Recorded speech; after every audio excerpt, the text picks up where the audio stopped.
alimul gaybi və la yuzhiru ala gaybihi əhəd ki, Həzrət Peyğəmbərdən hədis var ki, insanda 3 xüsusiyyət olmalıdır. Onun biri Allah'tan, biri Peyğəmbərdən, biri də imamdandır. Allah'tan olan budur ki, Allah insanların eyiblərini bilir, digər insanların bilmədiyi sirləri bilir, amma onu heç kimə bildirmir. Peyğəmbərdən odur ki, fəmudaratun nas, insanlarla gözəl rəftar etmək. İnsan həyatında Peyğəmbəri tətbiq edib insanlarla gözəl rəftarda Peyğəmbərin həyatına baxmalıdır ki, xuzil əffə və əmur bil ma'ruf və a'riz anil cahilin ki, Quran buyurur ki, sənin ilk işin əff etmək, yəni bağışlamaq olmalıdır.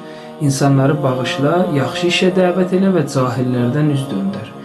İmamdan olan xüsusiyyət budur ki, müsibət və bəla vaxtı səbr etməkdir və bunun bariz nümunəsi İmam Hüseyin əleyhissalamdır ki, onun başına gəlməyən müsibət qalmadı. Amma bir dənə sözü var idi ki, rızan bə qəzaik. Allahım, mən sənin razılığına görə bunu edirəm. Sən belə istəyirsən deyə mən bütün bunlara razıyam. Məqsədim sənin razılığını əldə etməkdir.